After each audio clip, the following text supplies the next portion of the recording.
요즘 한참 제가 오기 전부터 비대면 예배다, 대면 예배다 한참 말썽도 많았고 또 서로가 그리워하면서 하나님 앞에 비대면으로 예배 드리느라고 고생들 많이 하셨을 거예요.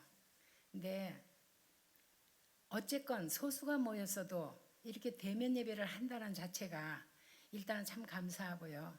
그 다음에 제가 문득 요 한 2, 3일 전에 누구랑 통화를 하다가 문득 생각난 것이 그분이 순복음교회 교단 출신이라서 그런지 자기네는 오래전부터 무슨 각 지성소마다 각 뭐라나 무슨 뭐라고 하나 그 교회에서 화면으로 예배를 드리던 것이 이미 습관화되어서 전혀 아무렇지도 않다 그러더라고요. 그래서 제가 하는 소리가 아유 하나님도 대면 예배 좋아하신다고. 옛날에 아담과 하와가 죄 지었을 때 하나님이 뭐 아담이 어디 있는지 몰라서 아담아 네가 어디 있냐 물으셨어?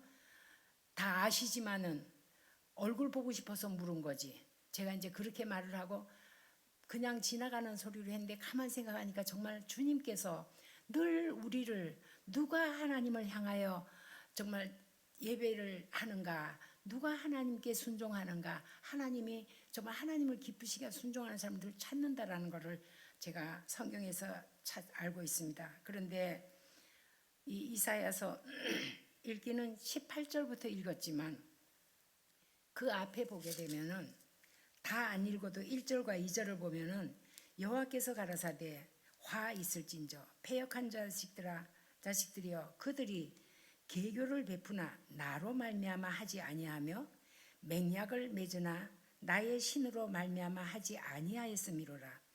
그들이 바로의 세력 안에서 스스로 강하려 하며 애굽의 그늘에 피하려 하여 애굽으로 내려갔으되 나의 일에 입에 묻지 아니하였으며 죄의 죄를 더하였도다. 하나님께서는 하나님과 함께 교제하기를 원하시고 하나님께 큰일 작은일 여쭤보고 하나님 앞에 순종하기를 원하시는데 이스라엘 백성들의 이 패역함을 때문에 하나님께서 진노하셨다라는 것을 우리가 알 수 있습니다. 하나님의 진노와 심판은 부득불 있을 수밖에 없는 일이라도 하나님께서 그 진노하시고 심판하는 것이 다가 아니라 하나님의 진노는 반드시 회개를 전제로 하나님의 계획은 은혜 베풀어 주시려고 계획하고 계시고 긍휼을 베풀어 주시려고 계획하신 게 있지만 이 상태로는 도저히 할 수가 없으니까 회개를 전제로 하여서 은혜 베풀어 주시려고 준비하시고 그 상태로는 안 되기 때문에 회개를 촉구하시는 걸 우리가 생각합니다. 지금 제가 들어오면서 앞에 보니까 10월은 전도하는 달이라고. 정말 참 저는 한국의 여러 교회를 몇 교회를 알고 있어도 고척 베델교회나 태국 베델교회나 베델교회라는 것 때문에 저는 여기도 우리 친정교회예요. 늘 마음은 그런 생각을 하고 있어요. 근데 제가 뭐 여러 번 들으셔서 아시겠지만은 태국에 가서 32년 사역하면서 시행착오도 많이 했고 하나님 앞에 죄송스러운 일도 참 많지만은 그래도 오늘까지 주님께서 붙잡아 주신 이유는 그래도 아직 저를 시켜서 심부름 시키실 게 있지 않을까 싶을 거예요. 근데 제가 목소리가 좀 이상한 게 아침에 얼어 죽을 만큼 추웠어요. 여기까지 오는데 많이 추워서 이거를 벗고 단에 서겠다고 생각을 하고 왔는데 이걸 못 벗어서 그냥 올라왔어요. 그리고 3박 4일 지난 13일 아침부터 인천에 있는 마디 병원에 3박 4일 친구 목사가 병원에 수술하고 입원하는 바람에 하룻밤만 자고 수술하고 그 다음날 퇴원한다 그래서 제가 보호자 입장으로 돌봐주려고 들어갔다가 어제 밤에 오고 이제 그분은 월요일 날 퇴원하는 걸로 하고 저는 미리 오늘 주일날 예배드리러 가야 되니까 요즘 다 비대면인데 나랑 같이 아니요. 고척 베들교회 가가지고 나는 약속이 돼 있어서 갑니다. 그리고 어젯밤에 왔어요. 그래서 3박 4일 동안 병원에 있으면서 들어갈 때는 주님 참 나의 답답한 심정을 조금만 헤아려 주셔서 그래도 병원에 가서 몸들이 약해 있는 사람들, 연약한 사람들에게 전도할 기회를 주셨네요라고 기대를 하고 갔는데 4인 병실에 한 사람은 천주교인이고 다 개신교 신자들이었어요. 그러니까 아버지 그래도 기회를 주셔서 그 천주교인 한 분이 굉장히 마음은 넓고 여러 가지 이렇게 주님을 아는데 그분한테 이제 이런저런 많은 얘기를 하고 가만히 생각하니까 어저께 밤에 와서 생각하니까 너무 감사한 게 나이가 아주 젊고 어리고 여자들 병동에서도 옥상에 뭐 하늘공원이라고 화살표 해놨더라고요. 거기를 저는 그냥 운동하려고 오르락 내리락 하는 줄 알았어요. 저도 답답해서 한번 한바퀴 동고 왔는데 거기서 담배들 피는 남자들은 그러려니 한다 치고 젊은 여자들이 거기 가서 담배 피는 걸 몇 사람을 보고는 주님 그래도 우리 병실은 사랑방이네요. 주님의 사랑으로 대화를 해도 정말 복음만 나누고 뭐 먹을 거 하나 있으면 서로 나누고 이렇게 하면서 지내다가 왔어요. 그래서 하나님의 사랑이 아쉽고 그리운 이런 상황에서 우리들의 삶이 언제 어디서나 1년 365일 한순간 한순간 주님과 동행하고 계십니까? 라고 만약에 묻는다면 다 그렇다고 대답을 할 거예요. 저도 그렇게 대답을 해요.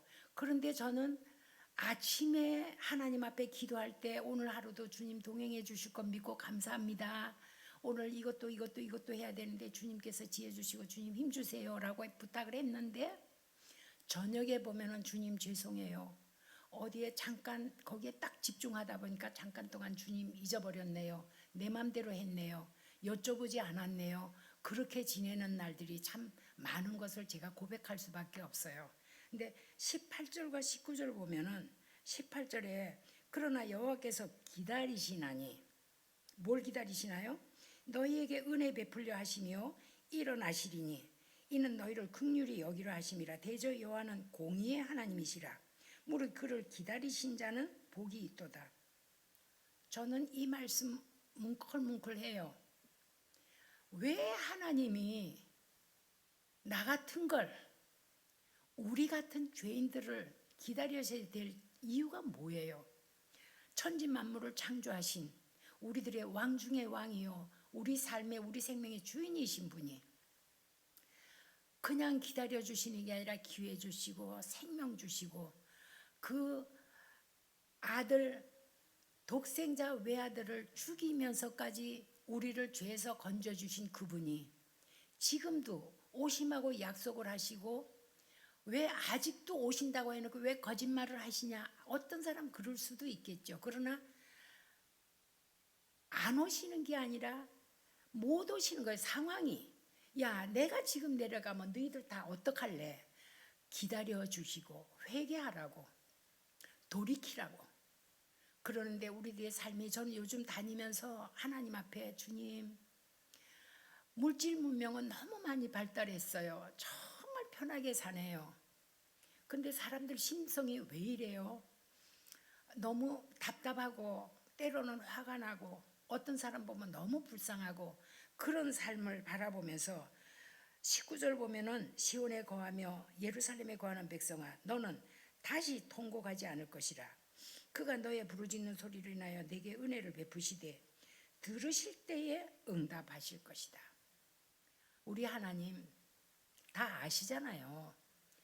우리가 지금 무슨 생각하고 있는 것까지 아시면서도 하나님은 대화하기를 원하셔요. 아시지만 제가 하나님 앞에 고백하기를 부탁하기를 애원하기를 들으실 때에 우리의 기도 소리를 들으실 때에 응답하시라고 하셨는데 성경에도 많은 예화가 있지만 특별히 히스기야 왕이 아직 젊은 나이에 한참 일할 나이에 죽을 병에 걸려서 죽을 지경이 되었을 때에 정말 하나님 앞에 벽을 향하여 통곡하고 그랬을 때 주님께서 수명 연장해 주실 때 하셨던 말씀이 내가 너의 기도를 들었노라. 내가 내 눈물을 보았노라. 지금 코로나로 인하여 많이 힘들어하고 있지만 그러나 이 코로나 때문에 힘든 상황 가운데서도 이거 하나님이 모르시겠어요? 이런 상황 가운데서도 하나님께서는 우리들의 삶이 어떤가? 정말 한 사람 한 사람이 하나님 앞에 온전한 예배자로 서 있는가? 하나님이 우리를 창조하신 목적이 나 잘 먹고 잘 살아라가 아니라 하나님의 영광을 위하여 창조하셨다고 분명히 하나님께서 설명해 주셨어요. 그리고 정말 진정한 예배자가 마당만 밟고 왔다 갔다 하는 것이 아니라 내 마음을 주님 앞에 드리고 몸과 마음을 다 드려 산제라 제사로 주님 앞에 신령과 진정으로 예배하기를 원하시는 그 주님. 때로는 우리가 예배당에 멍은 와서 앉아 있으면서 내 생각이 다른 데 가서 무슨 엉뚱한 생각을 하고 있지는 않은지, 집에 뭔가 하다 말고 온 그 일에 걱정이 빠져 있지는 않은지 늘 순간순간 살펴보면 좋겠어요. 정말 하나님께서 은혜 베풀어 주시려고 기다리고 계시고 은혜와 긍휼과 자비를 주시려고 기다리시고 계신다라는 것이 어떤 때는 하나님이 감사하면서 아버지 참 바보 같으세요. 그 정도 했으면 됐지. 아들까지 죽는 자에 죽여주면서 생명 바꿔주셨으면 이제는 감사함으로 따라가도 되는데 그래도 또 기다려주시고 또 참아주시고 또 일깨워주시고 그 하나님이 너무 감사하잖아요. 그래서 우리가 죄송합니다. 은혜 주시려고 기다리는 그 하나님 앞에 베델교회는 그런 분 안 계시겠지만은 행여라도 형식적으로 주일이니까 내 마음이 불편해서 교회 갔다 와서 어디 가야지 교회 갔다 와서 이거 하자 이런 마음은 아예 하시지 말고 하나님께서 엿새 동안 열심히 일하도록 허락해 준 날 내가 최선을 다해서 충실하게 살고 그리고 하나님의 눈동자는 언제 어디서나 하나님의 비디오가 늘 우리를 따라다니고 계시요. 근데 내 눈에 안 보이는 그 하나님, 내 눈에 안 보이기 때문에 순간순간 저는 주님은 잊어버리고 이 일에 집중하고 저 일에 집중하다 보면 아 주님 죄송해요. 여쭤보지 않았네요. 그런 상황이 참 많이 나잖아요. 우리가 주님 앞에 온전히. 제가 전에도 말씀드렸지만 태국 가서 음식도 적응하기 어려웠고 언어가 안 통해서 답답했고 너무 더워서 힘들었어도 그래도 그 하나님이 견디게 해주시고 오늘까지 살게 해주신 것 얼마나 감사한지 몰라요. 그러면 우리들이 정말 하나님은 사랑의 하나님 맞아요. 근데 때로는 질투하시는 하나님.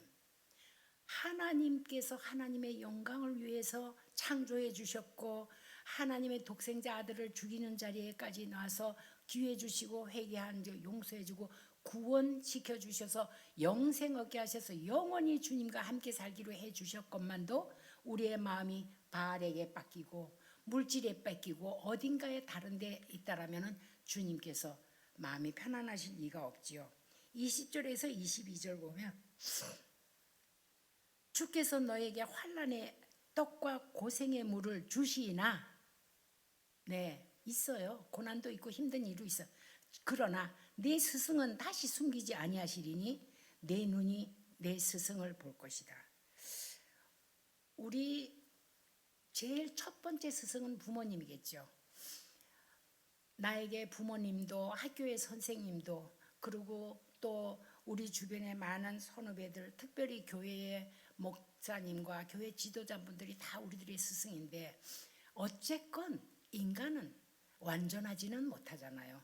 완전하지 못한 이 인간들의 스승들을 통해서 많은 것을 배우지만은 성령님이 우리의 스승 되어 주셔서 모든 것 가르쳐 주시고 인도해 주시고 또 때로는 너무너무 기가 막히고 막막해서 기도조차도 어떻게 해야 될지 모를 때 대신 기도해 주시는 그 성령님 우리의 좋은 스승이 계신데 하나님 아버지께서 메시아를 우리에게 보내주셨고 메시아 스승 삼아 정말 우리에게 모든 본을 보여주셨잖아요. 예수님이 뭐가 답답해서 기도하면서 살아야 돼요. 예수님이 왜 철야 기도를 하고 예수님이 왜 새벽 민명에 기도를 하셨어야 돼요. 우리의 스승이 되어서 잔소리 없이 다 본을 보여주신 그 메시아 스승님 보내주셨고 모범을 보여주셨는가 하면 예수 그리스도 이 땅에서 모범을 보이시다가 대신 죽어주시고 하늘나라 가실 때에 그 높아심이 너희들이 내가 있을 때도 참 뺀질거리기도 하더라. 순간순간 잘 잊어버리고 새길로 잘 빠지더라. 그러니 예수님의 높아심이 이제 내가 가야 된다. 아, 그러시면 안 됩니다. 가시지 마십시오 할 때 내가 가야 너에게 유익하다. 성령님 보내주셨어요. 성령님이 우리에게 스승이 되셔서 때로는 생각나게 해주시고 이게 해주시는 그 주님, 우리가 그분 앞에서 때로는 너무 답답해도 아 이제 끝났구나 할 때도 비알기까지 주시면서 우리를 인도해 주시잖아요. 그 하나님 앞에 우리의 삶이 어떤 삶이게, 제가 전에 한번 말씀을 드렸지만은 지금은 우리 에스더 전도사가 더 큰 교회에 가서 봉사를 잘 하고 있지만은 초등학교 5학년짜리 학생, 우리 교회의 주일학교 학생이었던 그 학생을 정말 양육해서 신학교에 교회 음악과 피아노 전공할 수 있게끔 해서 교회에 잘 봉사하게 할 때에 저는 참 주님께 감사하지만은 그 여학생이 얼마나 싫었겠어요.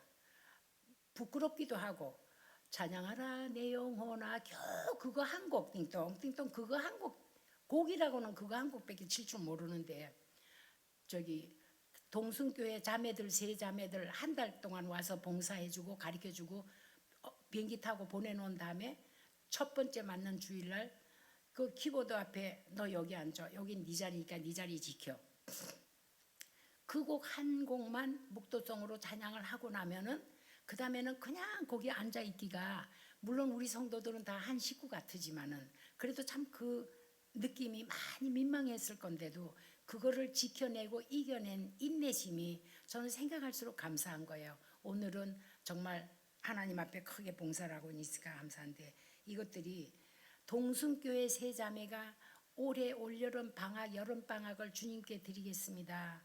제가 베델타이 교회가 자꾸 생각이 나는데요. 제가 가면 선교사님께 방해가 될까 염려스러운데 선교사님 어떡할까요? 라는 편지 한 통 받고 너무 좋아서, 만약에 방해를 받아도 하나님의 허락하신 방해라면 같이 받자, 와라, 환영한다 라고 했던 것이 결국은 그 열매로 우리 에스더 전도사가 지금은 찬양 사역자로 피아노 반주를 잘하면서 쓰임받는 걸 볼 때에 베델교회에도 지금은 코로나라는 것 때문에 뜨문뜨문 앉아서 몇 명 오지 못하고 이런 상황이라 할지라도 이런 상황에서도 하나님 앞에 정말 몸과 마음과 정성 다해서 주님 앞에 주님이 기뻐하시는 산 제사로 예배를 드린다라면은 주님께서 베델교회를 향하신 하나님의 그 깊으신 뜻과, 특별히 우리 담임 목사님 얼마나 때로는 금식하시면서 여러분들을 위해서 함께 기도하시는데 하나님이 그 기도 들으시고 응답 안 하시겠습니까?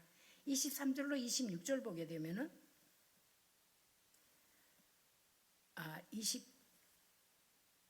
21절 22절, 너희가 우편으로 치우치든지 좌편으로 치우치든지 내 뒤에서 말소리가 내 귀에 들려 이르기를 이것이 정론이 너희는 이리로 행하라 할 것이며, 또 너희가 너희 조각한 우상에 입힌 은과 부어 만든 우상에 올린 금을 더럽게 하여 불결한 물건을 던짐같이 던지며 이르기를 나가라 하리라. 우리가 정말 주님만 바라보고 주님과 동행한다라면 성령님께서 순간순간 생각으로든지 상황으로든지 일깨워 주시고 인도해 주셔서 우리가 하나님께서 원하시는 정로로 갈 수 있게끔 인도해 주신다라는 걸 우리가 명심한다라면 우리가 하나님을 온전히 믿고 그분이 정말 내 삶에 나의 왕이 맞습니까? 왕이라면 나의 삶이 신하로서 주님 앞에 얼마만큼 순종하고 삽니까? 그리고 주님이 나의 주인입니까 정말? 그러면 주인 앞에 종은 아니요는 없어야 돼요. 근데 이렇게 말하는 저도 뜨끔합니다. 지금 주님 앞에 저는 심부름꾼이라서 내가 못한다고 말을 안 할 수는 없잖아요. 심부름은 합니다마는 저도 뜨끔한 것이 때로 아버지 왜 이렇게 짓궂으세요? 그건 무슨 얘기예요? 안 하고 싶다라는 얘기잖아요. 근데 아니요는 신실한 종의 입장에서는 아니요는 없어야 돼요. 근데 저도 그것이 옛날보다 줄었는지 몰라도 지금도 가끔 아우 아버지 왜 그러세요? 그리고 때로는 그냥 생각 없이 넘어간 이야기지만 누가 뭔가를 부탁을 했을 때에 부담을 느낀다라는 것, 특별히 전도할 때 뭐 부담스러워서 다시 한번 기도해보고 그런 얘기 솔직하게 엄격하게 따져보면 그거는 싫다라는 얘기잖아요. 하나님께서 하시고자 하는 일에 하나님께서 이건 네 몫이다. 너는 이렇게 하고 나 모든 것이 합력하여 선을 이루시는 분이 각 사람에게 맡겨준 달란트가 다르고 직분이 다르고 그러다 보니까 너는 이거 하고 너는 이거 인데 우리는 대부분 모두는 아니에요. 안 그런 분도 있어요. 근데 대부분이 비교 의식이 있어가지고 나한테 있는 것 감사할 줄 모르고 저 사람이 나보다 뭔가 잘하면은 그것이 부럽고 그것이 샘나고 거기에다 비교를 하느라고 오히려 사탄한테 마음을 뺏기지 않는가 그런 생각을 해봅니다. 그러니까 주님께서 하게 하실 때에 어떻게 특별히 전도 나갈 때에 저 사람은 아유 성격이 저래서 안 돼. 보니까는 전도할 수 없어. 아니요. 이미 주님께서 예비해 주신 영혼 만나게 해 주시는데 우리에게는 오직 순종만 하고 다가가주면 성령님께서 그 사람의 마음을 열어주실 것이고 성령께서 내 입술에 하나님의 말씀을 담아주실 것이니 나는 순종만 하면 되지 않겠어요? 그래서 정말 한국뿐만 아니라 온 세계가 지금 코로나로 힘들어하고 있지만은 이런 상황 가운데서 우리가 느낄 수 있는 거는 며칠 날인지 몇 년도인지 몰라도 주님 오실 날이 가깝다라는 거는 다들 지금 느끼고 있어요. 그러면 주님 오시기 전에 내게 각 사람에게 맡겨주는 그 숙제 중에서 가장 우리가 명심하고 해야 되는 것 우리가 전도해야 돼요.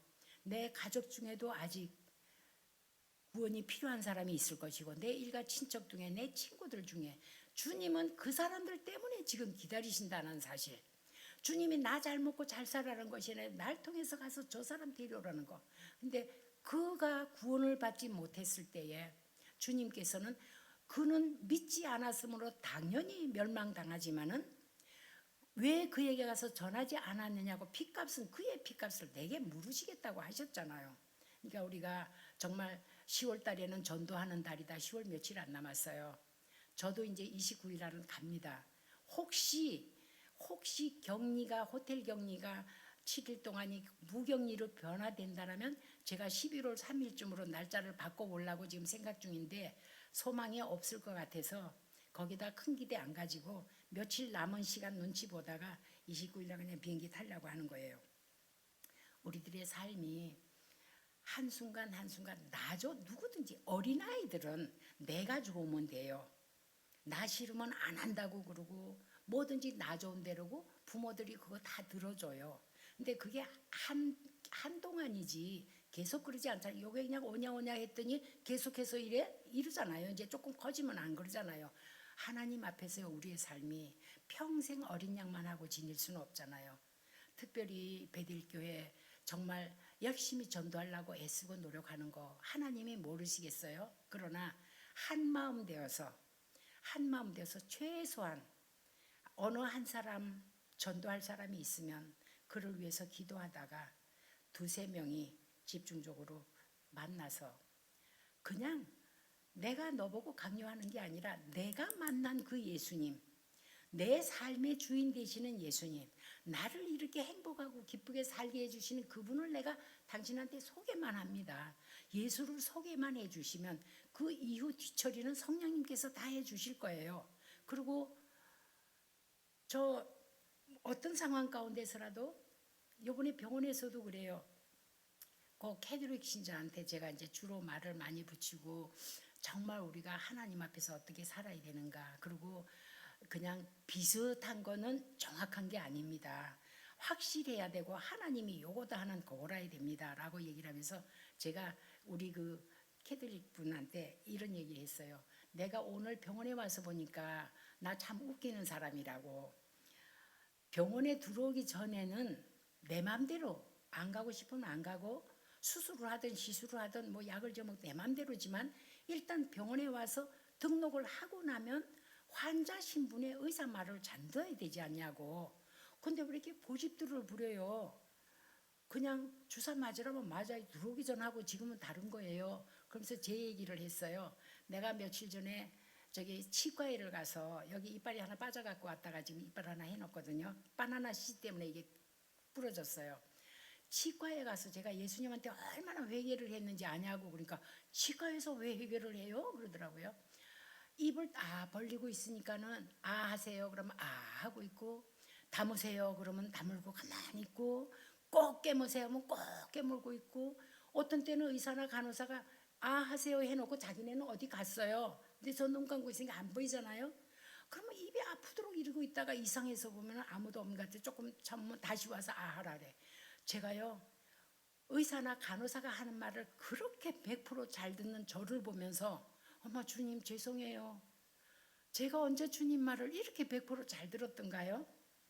근데 제가 지금 이분 말은 이렇게 잘 듣는데 저 주님 앞에 죄송합니다라고 제가 거기서 회개했다 소리 해가지고 병실 안에서 한바탕 막 웃었어요. 근데 우리가 눈에 안 보이면 하나님은 계속 우리를 지켜보시고 계시건만 내 눈에 안 보인다고 바보처럼 주님이 안 계신 것처럼 착각하고 때로는 내 맘대로 하려고 그러고 내 고집이 나오더라도 살아계신 하나님, 불꽃 같은 눈동자로 늘 우리를 지켜보시는 그 하나님 앞에 우리가 순종을 잘해야 되는데 어떻게 나 구원받은 것으로 만족하지 말고 나를 구원시켜 주시고 나에게 영생 주신 거는 저 사람한테 심부름 보내려고 그랬었던 거.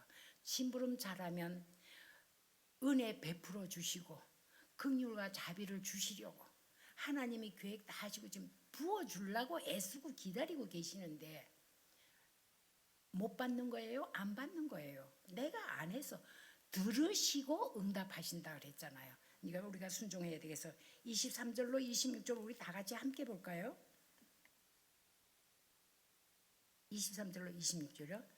내가 땅에 뿌린 종자에 주께서 비를 주사 땅 소산의 곡식으로 살찌고 풍성케 하실 것이며 그날에 너의 가축이 광활한 목장에서 먹을 것이요 밭 가는 소와 어린 나귀도 키와 육지창으로 까부르고 맛있게 한 먹이를 먹을 것이며 크게 사륙하는 날 망대가 무너질 때에 각 고산 각 줄령에 가을과 시냇물이 흐를 것이며 개울과 시냇물이 흐를 것이며 여호와께서 그 백성의 상처를 싸매시며 그들의 맞은 자리를 고치시는 날에는 달빛은 햇빛 같겠고 햇빛은 7배가 되어 7날의 빛과 같으리라. 아멘. 얼마나 감사합니까?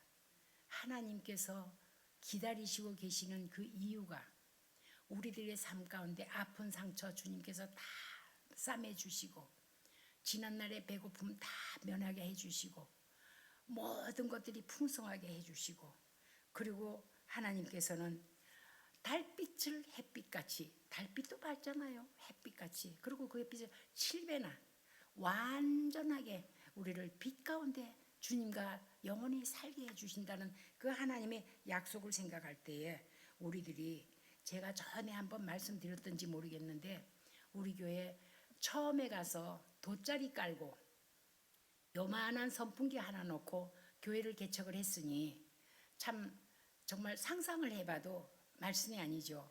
거기서 어떻게 해가지고 어른 몇 아이 몇 예배를 드리다가 주일학교 꼬맹이들 좀 모아놓고는 주일학교 교사랍시고 자매를 하나 세웠어요. 근데 그 선생님이 이제 그런 대로 자기가 선생님으로 잘 했는데 어느 날 신학생이 교육전도사를 교회 와서 주말마다 와서 봉사를 하니까 아무도 뭐라고 하는 사람이 없는데 자매 혼자 스스로 비교가 되는 거예요. 저 언니는 성경도 잘 알고 잘하는데 나는 교세 못하겠다 싶으니까 어느 날 저한테 찾아와서 선교사님 저요 저 교사하는 거 아무래도 힘들어서 못하겠으니까 저기 깐짜나 언니 보고 다 하라 그러세요. 그래서 제가 딱 왜? 그랬더니 아무 말도 안 해요. 그래서 알았어. 전 그러면 할 수 없지. 하나님이 나를 강요 안 하시는데 내가 누구를 강요하겠냐. 근데 한 가지 부탁만 들어줘라. 뭔데요? 그래서 네가 배고픈 날 너는 밥 먹지 말고 깐짜나 언니 밥 먹으라 그래라. 이러고 쳐다봐요. 너 배고프면 밥을 네가 먹으면 안 돼. 깐짜나 언니 밥 먹으라 그래. 너는 너에게 하나님께서 너에게 주신 달란트가 있고 그림을 참 잘 그려요. 너에게 주신 달란트가 있고 깐짜나에게 하나님이 필요한 게 있어서 신학을 공부시켰을 뿐인데 하나님이 너에게 맡겨주신 어린아이들 네가 네 잣대로 계산하고 이리 미루고 저리 미루고 하면 네가 배고플 때 네가 밥 먹으면 안 돼. 가만히 생각을 하더니 알았어요. 무슨 말인지 알았어요. 그러고는 한다 안 한다 소리도 안 했고 저도 뭐라고 안 했는데 그다음부터 열심히 잘 하더라고요. 근데 우리가 누구한테 비교하지 말고 저분이 아셔요. 나 못난 것도 저분이 아시면서 못났는데도 이렇게 다듬어서 요걸 맡겨주신 게 얼마나 감사해요. 모자라는 것도 아시고 다 아시면서 하나님이 모자란 분 채워주시고 나를 만들어주시고 보시기에 힘이 기뻐하셨던 그 하나님, 누가 못났다 잘났다 누가 해요? 우리 아버지가 날 이쁘다 그러시는데. 그래서 우리가 한국 땅뿐만 아니라 온 세계로 지금 코로나라는 것 때문에 모든 사람들의 영혼도 육체도 다 지쳐 있지만은 이렇게 힘들고 지쳐 있을 때에 성삼위 하나님 창조주 하나님께서는 우리에게 힘 주시고 능력 주시고, 그리고 주님 우리에게 부탁합니다. 항상 기뻐하고 쉬지 말고 기도하라고.